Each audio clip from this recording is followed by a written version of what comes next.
कहानी का नाम नवरात्रि की वो अंतिम आरती। शहर के कोने में एक पुराना मंदिर था, माँ दुर्गा का मंदिर। कई सालों से वहाँ कोई विशेष पूजा नहीं हुई थी। लोग अब नए मंदिरों में जाने लगे थे, लेकिन एक लड़की थी, काव्या, जो हर नवरात्रि में वहाँ जाती थी। उसका बचपन वहीं बीता था। माँ के साथ हर साल वो वहीं आरती करती थी। लेकिन अब उसकी माँ इस दुनिया में नहीं थी। उसके पापा अब बीमार रहते थे। घर की हालत भी कुछ खास नहीं थी, लेकिन फिर भी हर नवरात्रि की अंतिम आरती वो अकेली करती थी, उसी सूने मंदिर में, सिर्फ माँ के लिए।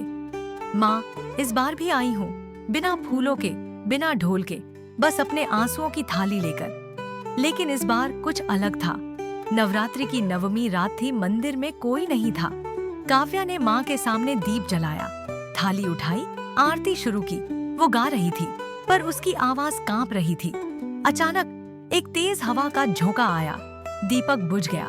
काव्या डर गई, पर उसने आंखें बंद की और कहा, वत्सा, अगर आप हो माँ, तो मेरी पुकार सुन लो, इस आरती को अधूरा मत छोड़ना। उसी क्षण मंदिर के अंदर एक दिव्य प्रकाश फैला। दीपक फिर से जल गया।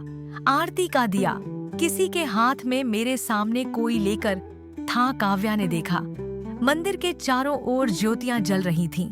किसी ने उन्हें जलाया नहीं था, और माँ की मूर्ति कुछ पल के लिए मुस्कुराई सी लगी। काव्या की आंखों से आंसू बहने लगे।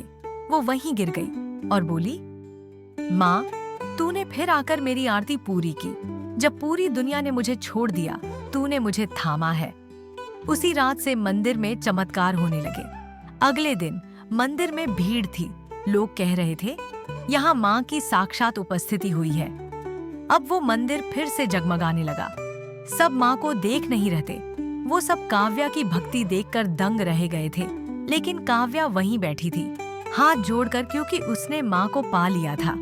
माँ की लीला सच्चे भक्तों पर होती है।